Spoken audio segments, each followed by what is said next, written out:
Good afternoon दोस्तों, कैसे हो आप सब? आई होप कि अच्छे होंगे। ठीक है, अभी हम अपनी एक और नई क्लास जो हमारे BA सेकेंड ईयर की चल रही है, ठीक है, तो उसी के अंदर पेपर 1 का जो हमारा चैप्टर चल रहे हैं, जो ऐसे के जो टॉपिक्स चल रहे हैं, उसी का एक और नया जो ऐसे है वो मैं आपके सामने एक बार पुनः लेके आया हूँ। ठीक है, ये हमारी अब सेकेंड लास्ट क्लास है। इसके बाद एक ऐसे और बचा, और इसी के साथ हमारा जो ऐसे का जो पोर्शन है, जो हमारे 13-14 जो भी ऐसे हैं हमारे आपके जो BA सेकेंड ईयर के अंदर, वो पूर्ण होते हैं। और उसके बाद हम क्या करेंगे, हमारी जो नॉवल है पेपर 1 के अंदर मेयर टू क्रिस्टल बीच और अपने ट्रेन टू पाकिस्तान, उसको भी हम क्या करेंगे, अच्छे से देखेंगे। तो अब हम समय ज़ाया ना करते, हम क्या करते हैं, सबसे पहले देखते हैं कि जो ये हमारा आज का जो ऐसे है, ये बड़ा ही क्या है, इंटरेस्टिंग, बहुत कुछ मुद्दों पे हमें बहुत कुछ चीजें सिखाएगा भी, क्योंकि हमारे जितने भी ऐसे हैं वो कहीं ना कहीं हमें क्या करते हैं, मोरल देते हैं, हमें कोई ना कोई बातें ऐसे सिखा देते हैं।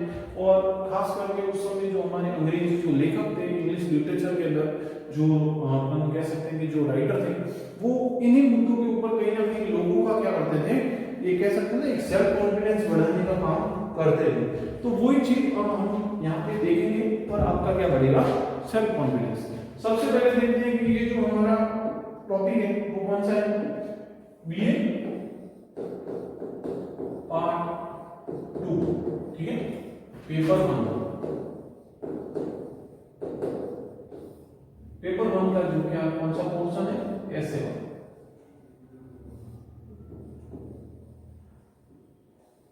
ठीक है, क्या नाम है, टाइट कॉर्नर्स। कोई बता सकता है टाइट कॉर्नर्स का मतलब क्या होता है? ठीक, कह सकते हैं ना कि एक ऐसी परिस्थिति, ये कह सकते हैं ना कि हम कई बार क्या होता है, एक ऐसी परिस्थिति में फंस जाते हैं, मुश्किल सी परिस्थिति आती है कई बार हमारे सामने, और हम फंस जाते हैं, और हमारे सामने अब उस परिस्थिति से हैंडल करने के लिए अगर हम अपना थोड़ा सा भी दिमाग लगाए या शांति से सोचे, तो हम उस परिस्थिति से क्या कर सकते हैं, बाहर आ सकते हैं। वरना फिर ये कई बार क्या होता है, हमारे जीवन के अंदर हमारे सामने एकदम से ऐसी कोई परिस्थिति आ जाती है जो हमें क्या करती है, एकदम से परेशान कर देती है। तो उसी के ऊपर ये एक टॉपिक है, एक ऐसे है जो कौन लिखता है, ईवी लुकास, जो हमारे इंग्लिश लिटरेचर के बहुत ही अच्छे निबंधकार माने जाते हैं। उन्होंने एक टाइट कॉर्नर नाम का एक ऐसे दिया। उस समय लोगों की क्या चल रही थी, बहुत सारी क्रांतियां चल रही थी, लोग इधर उधर घरों से भटक रहे थे, वहां के जो युवा थे बेरोजगार थे। तो उस समय उन लोगों की जो एक हिम्मत, एक कह सकते हैं ना, एक उनका सेल्फ कॉन्फिडेंस बढ़ाने के लिए जो ईवी लुकास थे, वो एक बहुत ही खूबसूरत सा क्या देते हैं, यहाँ पे एग्जाम्पल देते हैं। और वो एग्जाम्पल क्या है, टाइट कॉर्नर्स। ठीक है, सबसे पहले देखते हैं कि इनका जन्म होता है 1868 के अंदर और डेथ होती है 1938 के अंदर। ठीक है, हम स्टार्ट करते हैं हमारे ऑथर का इंट्रोडक्शन। सबसे पहले हम क्या देखेंगे, इंट्रोडक्शन ऑफ द ऑथर। ठीक है, यहां पे देखेंगे कि एडवर्ड वेरल लुकास, इनका पूरा नाम क्या है, Edward Verrall Lucas was a British essayist. ये कैसे थे, एक ब्रिटिश निबंधकार थे, who was born in 1868। 1868 में इनका क्या होता है, जन्म होता है। he started his career as a reporter। वो अपना करियर जो स्टार्ट करते हैं, वो कैसे स्टार्ट करते हैं, एक रिपोर्टर के तौर पर, किसमें, द डेली न्यूज और द ग्लोब के अंदर। दो पत्रिका थी, दो पेपर चल रहे थे उस समय, द ग्लोब और द डेली न्यूज। उसके अंदर रिपोर्टिंग का काम कौन करते थे, हमारे ईवी लुकास। वहां से अपना क्या करते हैं, ये करियर स्टार्ट करते हैं। His first publication is Anthology was a book of a verse for children। उनका जो पहला कह सकते हैं कि जो एक बुक इन्होंने अपना पहला जो काम था वो जब शुरू किया, तो इन्होंने क्या लिखी थी, a book of A words for a children. एक छोटी सी बच्चों के लिए, एक कह सकते हैं ना, जो अपने राइम स्कीम की जो एक, हम कई बार राइमिंग पोएम्स देखते हैं छोटे बच्चों के ना, तो उसी से उन्होंने एक छोटी सी शुरुआत की थी। बच्चों के लिए इन्होंने एक बुक लिखी थी, अपने कह सकते हैं ना, अपने काम का एक क्या कहता, एक शुरुआत की थी यहाँ पे। तो उस समय बच्चों को काफी पसंद आई, और इसी तरह से धीरे धीरे जो लुकास थे वो साहित्य की दुनिया में कदम रख रहे थे। Lucas was A multifaceted genius who wrote a number of novel. ये बड़े ही क्या थे, फिर धीरे धीरे एक मल्टीफेस बहुत ही कह सकते हैं ना, बहुत ही अच्छे कलाकार बन गए, बहुत ही अच्छे निबंधकार बन गए, जिन्होंने अपने जीवन के अंदर बहुत सारे नॉवेल्स लिखी, ऐसे लिखे, ट्रेवल्स लिखे एंड प्ले लिखे। उन्होंने क्या लिखी? नॉवेल्स लिखी, बहुत सारे ये जो नॉवेल्स थे ये लिखी, निबंध लिखे, जो एक यात्रा वृत्तांत होता है वो लिखा, और फिर कहते हैं बहुत सारे इन्होंने प्लेस भी लिखे थे। इस famous collection are fireside and sunside. उनका जो कुछ फेमस काम थे वो कहते हैं fireside and sunside, character and comedy, old lamps for a new and a venture in a London. ये कुछ उनकी महत्वपूर्ण कुछ काम है जो हमने यहाँ पे एग्जांपल के तौर पे मैं आपके सामने यहाँ पे लेके आया हूँ, जो आपको देखने एक बार, ठीक है। फिर देखते हैं कि he was a well known English assist, वो बड़े ही एक वेल नोन इंग्लिश निबंधकार थे, जो कि क्या है, वो डाइड इन 1938, जो जिनकी डेथ तो होती है 1938 के अंदर। He has to his credit to work done on a Charles Lamb by him, और ये कह सकते हैं कि he was to his credit, और ये अपना जो जीवन का जो क्रेडिट है वो किसे देना चाहते हैं? चार्ल्स लैम्ब को। क्यों? क्योंकि इन्होंने उनके लिए बहुत कुछ किया था, ठीक है। तो ये एक छोटा सा क्या है, इंट्रोडक्शन है ईवी लुकास के बारे में। फिर हम देखते हैं इंट्रोडक्शन ऑफ एसे। ये जो एसे है ये किस मुद्दों पे बात करेगा, इसकी थीम क्या है, वो हम क्या करेंगे यहाँ से देखेंगे। By the words tight corner is mean difficult situation to face. इस टाइट कॉर्नर का मतलब क्या होता है कि डिफिकल्ट सिचुएशन, कह सकते हैं कि कुछ मुसीबत जो हमारे सामने एकदम से आ जाती है। हमारे सामने कई बार हम जा रहे होते हैं और एकदम से हमारे सामने कोई मुसीबत आ गई, तो वैसे ही मुसीबत का जो सॉल्यूशन है वो यहाँ पे हमें इस ऐसे के द्वारा बताया जाएगा। सच ए सिचुएशन में बी फिजिकल, मेंटल और बोथ ऑफ देम। और ऐसी सिचुएशन हमारी कई बार क्या होती है, चाहे फिजिकल हो, चाहे मेंटली हो, चाहे दोनों हो, दोनों ही तौर पर हमें ऐसा जो सिचुएशन है उसे हैंडल करने के लिए ये काम करना पड़ता है। चाहे जब जैसे ऐसी कोई प्रॉब्लम हमारे सामने आती है तो हमें कई बार अपना दिमाग भी यूज करना पड़ता है, कई बार हमें फिजिकली भी फिट रहना पड़ता है, या कई बार हमें दोनों चीजें ही क्या होनी पड़े, इस मुसीबत को सॉल्व करने के लिए लगानी पड़ती है। तो ये कहते हैं कि डिफिकल्ट सिचुएशन टू फेस, ये ही इस टाइट कॉर्नर का क्या होता है, एक मतलब होता है। फिर हम देखते हैं कि man offered A price in A painting auction. यहाँ पे क्या हो रही है कि चार मित्र होते हैं जो कि क्या एक बार एक ऑक्शन में जाते हैं जहाँ पे क्या होती है, पेंटिंग बेची जाती है, ठीक है। तो he had done it only as a sport but it led him to a great trouble. और कई बार क्या होता है, मजाक मजाक में उन लोगों ने क्या की, एक बोली लगा ली बहुत ज्यादा वाली, जब उनके पास पैसे ही नहीं थे और वो मजाक मजाक में खेल खेल में क्या करते हैं, एक ऊंची बोली लगा देते हैं, और वो ही खेल खेल कई बार उनके जीवन में क्या हो गया, एक ट्रबल का सामना हो गया, क्योंकि वो पेंटिंग इन्हें क्या होनी पड़ी, उस ऑक्शन से फिर खरीदनी पड़ी, ठीक है। His act was made out of jest but it turned to trouble। ये एक इनके लिए एक मजाक था। कई बार क्या था कि हम कई बार के मित्र जा रहे होते हैं और मजाक मजाक में हम कुछ कर लेते हैं, और कई बार वही मजाक हमारे सामने एक बार क्या हो जाता है, मुसीबत बन जाता है। उसी तरह से इनका भी एक जो मजाक था वो उनके लिए मुसीबत बन गया उन चारों के लिए, ठीक है। When the bidding stopped, जब बोलियां बंद हुई, ठीक है, जब नीलामी बंद हुई, he wanted to support from his friend but he had despair। लेकिन जब उस जो एक उसका जो मित्र था चारों में से, तो उसको उस समय क्या हो रहा था, उसके फ्रेंड्स का सपोर्ट चाहिए था, लेकिन वो फ्रेंड्स क्या करते हैं, उसे छोड़ के वहां से भाग जाते हैं, ठीक है। He thought of all possibilities from where to raise the required money। उसने उस समय खड़े रह के वो सारा तौर तरीका या वो सारे दिमाग लगाया जिससे वो क्या कर सके, उस पेंटिंग को खरीदने के लिए पैसे ला सके, ठीक है। बट ऑल वे, लेकिन वो सारे क्या रहे, इम्पॉसिबल रहे, वो सारी चीजें इम्पॉसिबल रहती हैं। देन ए मिरेकल हैपेंड, लेकिन उस समय एकदम से मिरेकल चीज होती है, एकदम से एक जादू चीज हो जाती है, एक जादुई चीज हो जाती है। अनदर बेगर ऑफर्ड हिम मच मनी, और एक जो एक कह सकते हैं कि उसी तस्वीर को खरीदने के लिए एक और व्यक्ति आते हैं जो कि क्या करते हैं, उसे ऑफर करते हैं कि मैं आपको इतने पैसे दूंगा, ये तस्वीर आप मुझे दे दीजिए, मुझे चाहिए, ठीक है।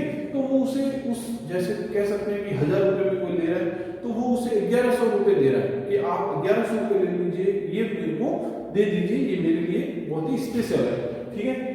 Next week he accepted the offer. अब उसके सामने उसके लिए तो एकदम से मिरेकल हो गया। वो कह रहा था कि मैं पैसे मेरे पास तो है ही नहीं, मैं तो सोच रहा था कि किस तरह से पैसे इकट्ठे हो जाए और एकदम से मुझे 100 रुपए एक्स्ट्रा मिल रहे हैं। तो उसके लिए कह सकते हैं ना कि एक ऑफर था बहुत ही शानदार सा, कि decided never to take up any rash action. अब उन्होंने उस समय सोच लिया अपने जीवन के अंदर कभी ऐसा मजाक मैं दोबारा नहीं करूंगा, क्योंकि कई बार क्या होती है मुसीबतें ही हमें क्या होती है या हमारा मजाक ही हमारे लिए क्या बन जाती है, मुसीबतें बन जाती है।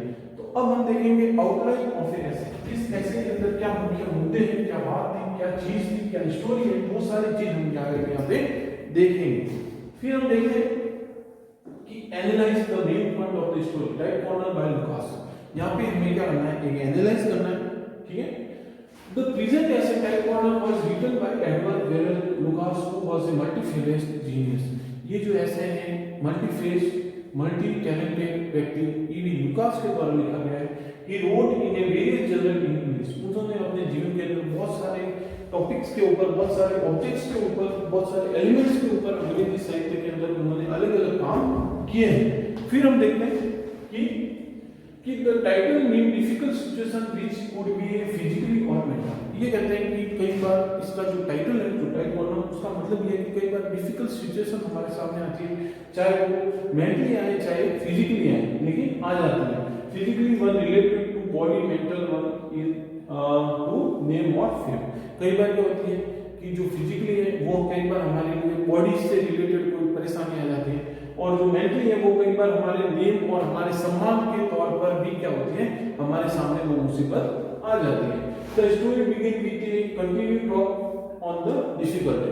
ये स्टोरी ये ऐसे हम शुरुआत करेंगे मुसीबतों से, क्योंकि मुसीबत ही इस ऐसे का क्या है, एक टॉपिक है। मुसीबत ही इस ऐसे का क्या है, एक हेडिंग है। तो हम बात की शुरुआत कहां से करेंगे, डिफिकल्टीज से, ठीक है। फिर कहते हैं which were known faced by participant, जो कि क्या है, वहां के जो पार्टिसिपेंट्स थे, जो व्यक्ति थे, उनके सामने आती है। There are 4 cases mentioned in a second paragraph। ऐसे के सेकंड पैराग्राफ के अंदर हमें 4 ऐसे केस देखने को मिलते हैं जो कि क्या है, एक मुसीबत है, ठीक है, उन लोगों के लिए।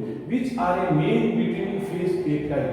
वहां पे क्या था, एक ब्रिटेनी था, एक व्यक्ति ब्रिटेनी में था जो कि क्या फेस करता है, एक तूफान को फेस करता है, ठीक है। And other was attacked by Tiger. और दूसरा व्यक्ति जो कि क्या है, किससे फेस करता है कि एक उसके पीछे एक जो टाइगर है उसका अटैक हो जाता है। तो वो भी क्या है, उसके सामने ये समस्या आ गई। एक के साथ क्या आ गई कि वो कहीं तूफान में फंस गया, दूसरे के साथ में क्या हुआ कि किसी शेर ने एक हमला कर दिया, ठीक है। And the third happened to be a burning house. और तीसरा जो व्यक्ति था उसके सामने क्या कुछ समस्या आ गई कि वो एक जलते हुए घर के अंदर फंस गया, ठीक है। और जो चौथा था उसके सामने क्या हुआ कि वो एक कहीं टारपेडो में था। जो टारपेडो जो जहाज होते, जंगी जहाज होते जो पानी में रहते हैं, उनके ऊपर क्या हो गया था, हमला हो गया। तो चारों व्यक्ति कहीं ना कहीं परेशानियों से ही क्या हुए थे, आए हुए थे, परेशानियों से बच के ही क्या हुए थे, इकट्ठे हुए थे, ठीक है। अब देखते हैं मेन ऐसे कहां से शुरू होता है कि ऑल द एबो case the situation were difficult at the physical level. और इन चारों केस के अंदर हम ये देखते हैं कि जो डिफिकल्टी थी वो फिजिकल लेवल के ऊपर थी, क्योंकि तूफान के साथ तो हमारी बॉडी के साथ नुकसान होता, शेर अगर हमला करता तो भी हमारी बॉडी के साथ नुकसान होता, जलते हुए घर में अगर हम फंसे तो भी हमारी बॉडी जलती, और लास्ट में अगर टॉर्पेडो का हमला होता है तो भी हमारी बॉडी ही क्या होती, नुकसान होता। तो इसीलिए हम कहते हैं कि ये सारी चीज क्या थी, एक फिजिकली डिफिकल्टीज थी। फिर हम देखते हैं कि on the other hand there will be a critical situation which are faced in a mental level. और हम अदर लेवल पे अब जो हम समस्या देखने जाएंगे वो एक मेंटल लेवल के ऊपर क्या होगी, समस्या होगी, जो हम यहाँ पे देखेंगे। फिर देखते हैं कि द केस नरेटेड, यहाँ पे जो केस हमें नरेटेड बताएंगे, जो हमारे लेखक ईवी लुकास बताएंगे, वो क्या है कि story is about a person who face the most difficult situation in क्रेस्टिज। यहाँ पे जो हमें स्टोरी बताएंगे जो कि मोस्ट डिफिकल्टीज है, ठीक है। Two friends were launching a club in a Saint James Street. दो जो दोस्त हैं वो भी क्या करते हैं, एक क्लब लॉन्च करते हैं, ठीक है। When they were passing by the street, the old friend who had came from abroad produced the local friend who moved on Sirbhum। कि जो दो लोग हैं वो अपना एक कोई मित्र है अब्रॉड से बाहर से आया काफी दिनों से, उसको क्या होता है मुसीबतों में या उसके साथ एक मजाक के तौर पर उसे कहाँ पे लेके जाते हैं, एक जहाँ पे एक नीलामी हो रही है वहां पे लेके जाते हैं। फिर वहां पे क्या करते हैं, इट वाज अ क्राउड, बहुत सारी भीड़ थी, ठीक है। ब्राजमोन पिक्चर बीइंग सोल्ड देयर, अब जो बारजी बॉन है उनके बारबी जॉन के जो पिक्चर है, जो काफी फेमस जो पेंटर थे उनके पिक्चर्स वहां पे बिक हैं, ठीक है। The Beed were made very high, और वहां पे जो नीलामी की जो रकम लग रही थी वो काफी क्या थी, हाई थी। Nothing was sold below the 3 figures, अब वहां पे सिर्फ 3 चीजों के अलावा कुछ भी नहीं बिका। For some time the two friends watch and assume themselves, और जो अदर दो दोस्त थे वो उन्हें क्या कर रहे थे, वॉच उन्हें देख रहे थे और उन्हें क्या कर रहे थे, गाली गलौज कर रहे थे। But very soon the local friend left there and he was also cleaning, और जो वहां पे जो लोकल फ्रेंड था वो वहां पे आता है और वो क्या करता है, वहां पे जो बिल्डिंग है जो नीलामी की जो कह सकते हैं ना कि नीलामी लगाता है, बोली लगाता है, ठीक है। सबसे पहले कहता है ही हैड ओनली 63 पाउंड, उसके जेब में से 63 पाउंड थे, ठीक है, in the bank, and he was unable to borrow the 500 pounds, और वो जो 500 पाउंड की जो एक पिक्चर थी, 500 पाउंड का एक कह सकते हैं कि जो तस्वीर थी उसे पाने से या उसे खरीदने के लिए वो क्या था, असक्सेसफुल था। उसके बैंक में से कितने थे, 63 पाउंड। तो उसके सामने एक क्या होती है, समस्या क्रिएट होती है। तो वही देखें, like an utterly foolish fellow he was nodding away the auctioneer, his friend who had returned from a foreign advised him not to participate in the bid। अब वहां पे क्या होता है, उसका जो फॉरेन फ्रेंड है वो आता है, वो उसे बताता है कि तुम इस नीलामी में हिस्सा मत लो, क्योंकि ये बहुत कई बार क्या होती है हमारे लिए मुसीबत बन जाती है। वो उसे काफी समझाता है, but he assured that and he participate in the Beed, और वो क्या करता है, उसे इग्नोर करता है और पार्टिसिपेट करता है। But the assured that he would got run and pennies, and that he was bidding personally and safely for a long time. He participated in the bid, but he did not only for fun. Later, he well-known dealer made a sensible bid of 400 guineas, which was very high and also unlike to the other bid, and which had been started low but raised gradually। अब वहाँ पे क्या होता है कि ये बड़ा ही safely खेल रहा था, लगा रहा था, बोलियां बढ़ा रहा था, लेकिन लास्ट में जब बोली लगती है 4000 गिनीज की, तो उस समय कोई भी जो अदर जो नीलामी में जो व्यक्ति आए थे वो उसे खरीदने के लिए ना पसंद करते, उन्हें ये बोली पसंद नहीं आती, और उसका जो दोस्त था कहीं ना कहीं उसके गले ये चीज पड़ जाती है, ठीक है। फिर हम देखते हैं कि he heard in own voice a 50 more, अब वो क्या करता है, स्वयं 50 मोर करता है, and 450 guineas, no dare a raise bid any further। अब वहां पे तभी स्टॉप हो जाता है कि अब इससे ज्यादा इसके ऊपर बोली नहीं लगेगी। 4050 गिनीज के अंदर ये तस्वीर बिक चुकी है। The dealer was not prepared to speak anymore, but now the friend realized that he would have made the bid in the opening, but bid was confounding। अब उसका जो दोस्त है उसे टेंशन में आ जाता है कि उसने ये बोली चढ़ाई, और अब ये जो बोली है वो उसी के ऊपर क्या हो गई, वापस हावी हो गई, क्योंकि ये जो बोली थी ये उसके दोस्त ने ही लगाई हुई थी। अब क्या होता है, the Beed is opening, the Beed was confirm, अब कंफर्म हो जाती है। The friend was a mental type corner now, अब जो दोस्त था वो बड़ा ही क्या परेशानी में फंस जाता है, ठीक है। He did not make the picture, more important thing was he was unable to pay the amount to top price in the day even if he might try all his sources. अब क्या होता है, उसके सामने एकदम से ये tight corner समस्या आ जाती है। अब वो कहता है कि ये जो तस्वीर है ना तो मुझे चाहिए, और ना सबसे बड़ी बात तो ये थी कि वो उस तस्वीर के लिए पैसे भी क्या है पे नहीं कर सकता था, चाहे उसके पास जितने भी सोर्सेस है मनी के लिए कितने सारे, चाहे उसके पास कितने भी वे है मनी के लिए वो भी लगा दे, तो भी इस मनी को इकट्ठा वो करने में क्या था, असक्सेसफुल था। अब उसके सामने एक बहुत ही भयंकर समस्या यहाँ पे आ जाती है। उसका जो दोस्त था वो मना करता है, लेकिन ना मानता हुआ तो भी वो क्या करता है, मजाक में उस पर गोलियां लगाता जाता है, और अब वो क्या हो गया है, मुसीबत के अंदर फंस चुका है। अब क्या होता है, he thought he seeking support from his friend but he was not to see there। अब वो पीछे देखता है कि उसका दोस्त उसके लिए कुछ करेंगे, लेकिन जैसे पीछे देखता है तो उसके दोस्त वहां पे मौजूद नहीं रहते। फिर देखते हैं the friend leader constructor that it was a friend based to leave him alone to suffer, but later he was learned that he had gone away, laughed at his friend at distance. अब क्या होता है, उसके मन में ये लगता है कि मेरी मुसीबत के समय में मेरे जो दोस्त हैं वो मुझे क्या हो गए, छोड़ के चले गए। और फिर वो जब से देखता है वहां पे तो उसके दोस्त क्या हो रहे हैं, उसके ऊपर हंस रहे होते हैं। ठीक है, The reader started thinking to find a solution to grave problems. अब वो क्या होता है, जो व्यक्ति होता है, जो उसका दोस्त होता है, वो सोचना शुरू करता है किस तरह से मैं इससे बच सकूं, इस प्रॉब्लम से बाहर आ सकूं। More and many pictures were displayed, but he remained unmindful of them. अब सारे लोग क्या होते हैं वहां पे देखते हैं, लेकिन सारों के दिमाग में क्या होता है, उन पिक्चर्स के लिए कोई अब नीलामी नहीं लगाते, क्योंकि उन्हें कोई इंटरेस्ट नहीं, क्योंकि पैसे बहुत ज्यादा हो रहे थे। He thought to contact his relative. वो खड़ा वहां पे अपने रिलेटिव्स को कॉल करता है, his friends को उनको पूछता है, और भी उसके दिमाग में जितने भी सॉल्यूशन सूझ रहे हैं उस समय वो सारी कोशिश वहां पे क्या कर रहा होता है।